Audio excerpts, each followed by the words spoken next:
They say from the moment of birth, every man has assigned one of two paths. You're either a Goku fan or a Vegeta fan, right? A Naruto fan or a Sasuke fan. A John Cena fan or a... Just kidding, there is clearly a wrong answer here. If you chose The Rock, I wish good things happened to you, okay? I wish good things happened to you, but just stay over there in that corner. For the past 23 years of my life, I've always been on Team Sonic. To me, he just always had more screen presence than Shadow.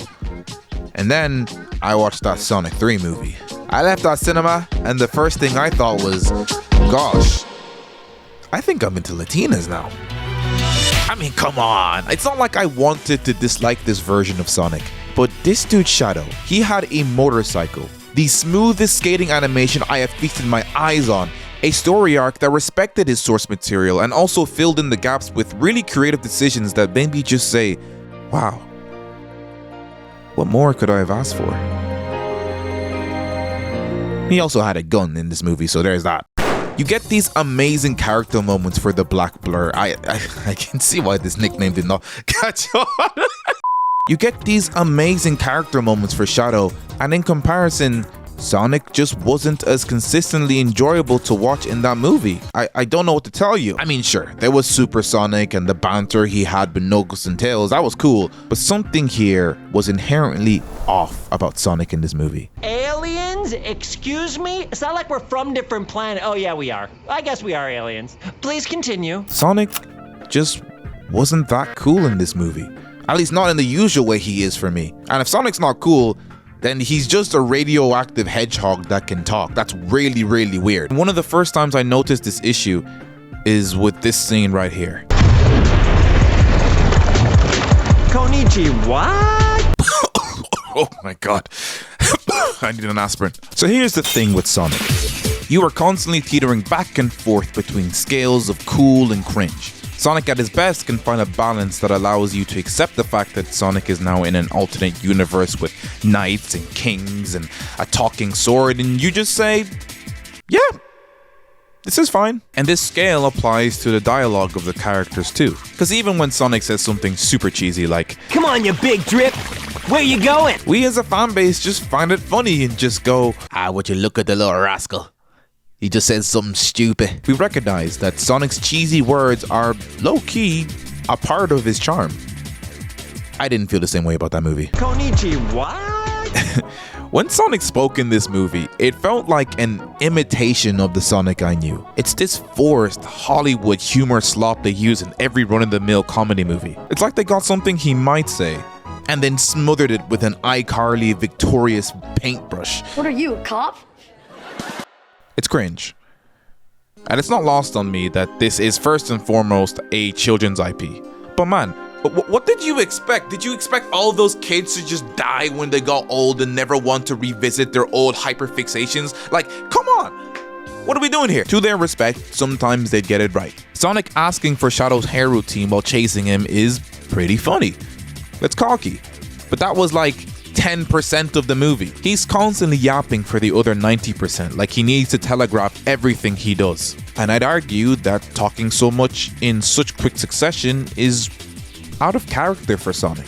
It's like when Goku gave that speech after he turned Super Saiyan about him being the beacon of everything that is sugar, spice, and everything nice. And I was kind of sitting there like, brother, you don't like this. Goku? You talking about massacring Nazis with a smile, throwing his kids to killer androids for plot, Goku? Okay, stick to the script, buddy. Well, what did that one white lady say to LeBron? Oh yeah. Shut up and dribble. Sonic shouldn't have to say what he's going to do, he just does it. And then he flexes on you with words later. So although it was nice seeing Sonic have an introspective talk with Shadow, it's not really Sonic. Hear me out. If Sonic was a therapist, he wouldn't ask you to talk about your feelings. He'd ask you to feel them out through doing something about it. Sonic's actions should always speak louder than his words. Because what makes Sonic Sonic is more so how he expresses himself through doing stuff. The words, well, they're just a cherry on top.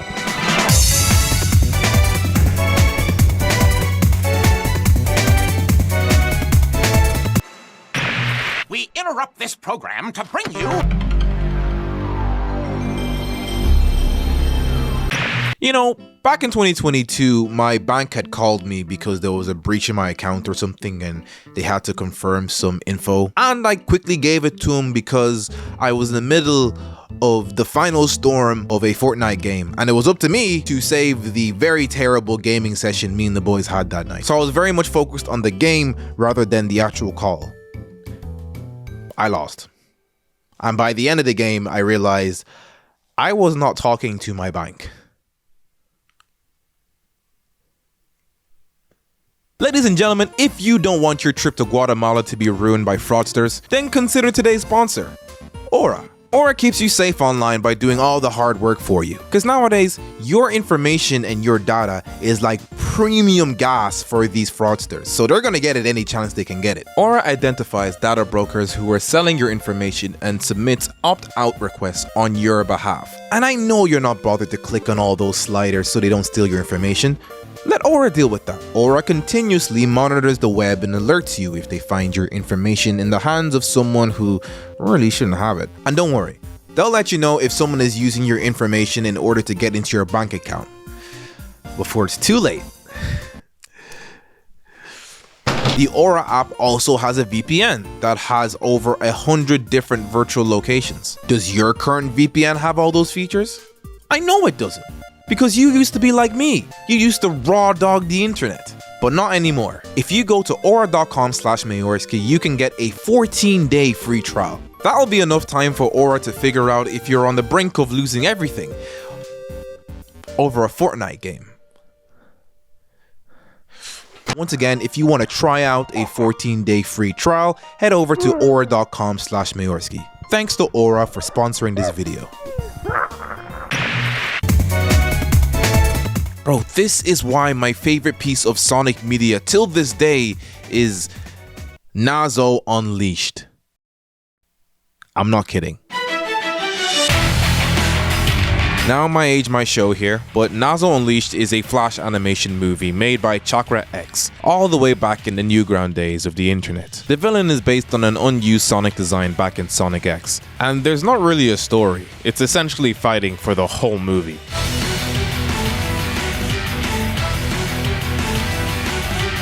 Now, is some of the stuff dated? Sure. Is the plot essentially a Dragon Ball Z movie? Probably.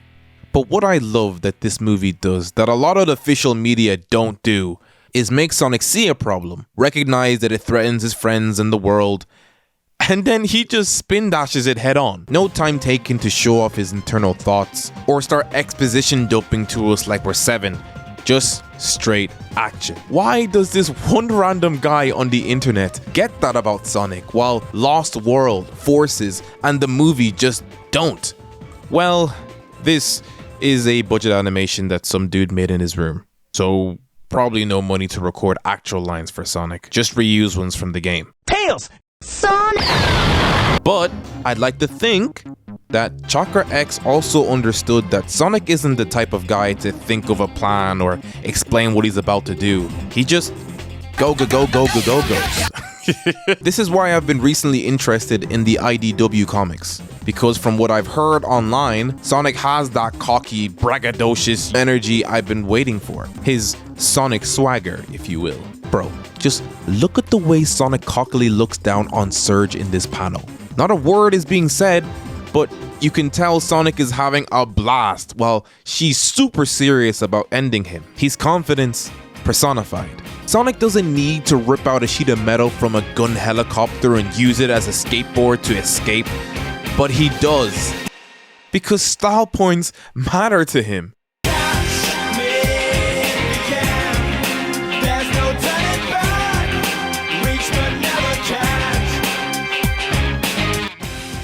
Basically what I'm saying is I need Sonic to be the kind of guy that does this.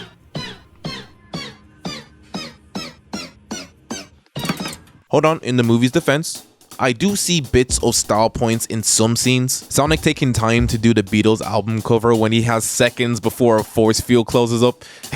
It's great. Scenes like this are vicariously sprinkled throughout the movie, so it's not like Sonic swagger is completely gone, right? Mayorski, if the movie does Sonic justice, just not to your standard, then what's the big issue? Why are you complaining? Well, that's the thing. For a while in this script, I didn't know if I was just complaining and nitpicking without a solid point, or if I actually had something substantial to say. I almost dropped this whole entire script. And then, this guy made a revival to the internet. You can't teach him to slow down and smell the roses. He already does that. You see how every time they try to teach Sonic a lesson, it's a little forced?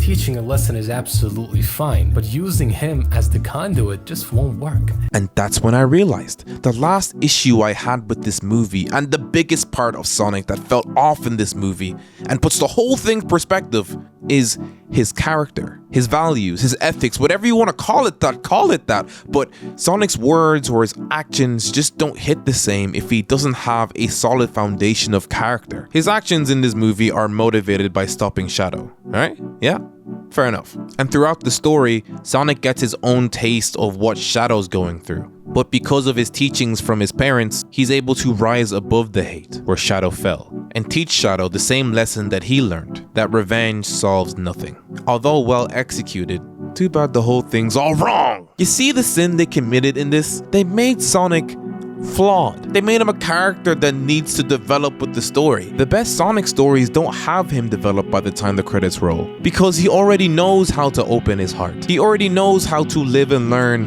and live life and fall free and how to 06. The motivation in these stories is Sonic wanting others to be as free as him, so he saves people, fights people, and he teaches them. That's why, looking back at the most loved Sonic stories, people mention the Adventure series, 06, the Storybook Saga. It's not just cause of nostalgia, but it was one of the last times that Sonic was a symbol of virtue, and they had someone else be the flawed character. There's a comment on that Owl video talking about how Sonic inflicts himself on the plot, while Shadow wishes the plot would stop inflicting on him. It's funny, but true. Sonic at his best doesn't need life lessons. He lives his own life, and by proxy, other people transform around him and self-actualize. That's why I was never really a fan of Sonic having parents. I'm sorry, okay? The kid needs to be by himself. He needs to have that shonen dad protagonist energy, because they're clearly supposed to be Sonic's moral compass, when low-key, Sonic should be his own moral compass. Moreover, the fact he stays in this one dinky town for 3 movies is also not very Sonic-like. Guy, he's the most independent, thrill-seeking gaming character ever. He should be desperately wanting to zoom off and seek a new adventure somewhere, a new world, a new environment. It's why I love the setting and story of Black Knight so much. Yeah, he ends up doing a lot of the knightly heroic deeds he's expected to, but even if it isn't knightly to abandon the mission to help a kid find their mom, or to not execute a knight because you beat him in combat, he does what he thinks is right regardless. And look, this is not an admission of guilt that I just want to see Sonic in OP situations where he's definitely going to win. No, he doesn't have to have complete control over the situation to exude this kind of confidence I'm looking for. Because what I love about Sonic is, even though there seems no way out, he gets back up in order to protect his freedom and the freedom of everyone else. But that doesn't come from outside factors, it comes from within Sonic himself. It was never about chivalry for me. I just gotta do what I've gotta do. That's all.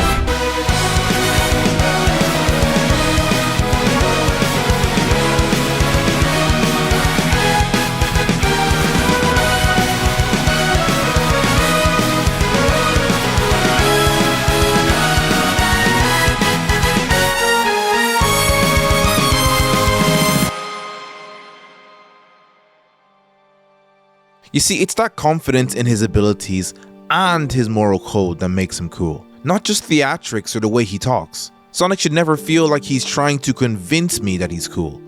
He just should be who he is, and being cool is a byproduct of that. Sonic being vulnerable and fallible isn't the main problem, but the ideology that Sonic embodies can't be capitalized on if he's worried about his own issues on top of everyone else's.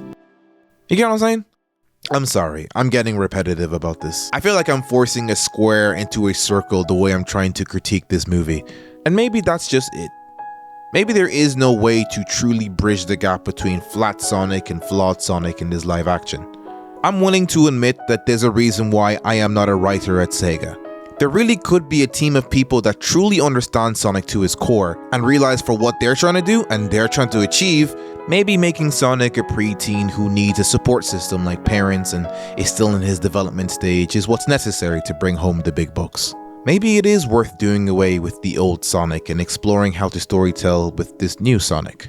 The only one uncomfortable about this change are people like me wishing for the blue blur to take a page out of his golden era. I mean, the visuals are already so good, why not let the writing match that, you know? Maybe these are just the ramblings of an old man. Fair enough. My opinion is just that, an opinion. But as a final point, I want to circle back to that IDW Sonic comic where he fights Surge. Surge just doesn't understand why Sonic acts the way he acts. Why Sonic won't completely defeat Eggman and other baddies, or why he won't completely wipe out her because she hurt him and his friends. And Sonic says in response, I live for the moment. I want to see the world and find all its thrills and adventures and enjoy them. And I want everyone to have the freedom to do that too. And you wouldn't get the opportunity if I took that chance from you. So despite Surge trying to kill Sonic, he recognizes the unfair circumstances she's been put in. And after the gloating and the emoting and the messing around, he still reaches out to give her a hand, like he's always done. This whole scene to me is Sonic. That to me is cool. That is the heart of Sonic the Hedgehog.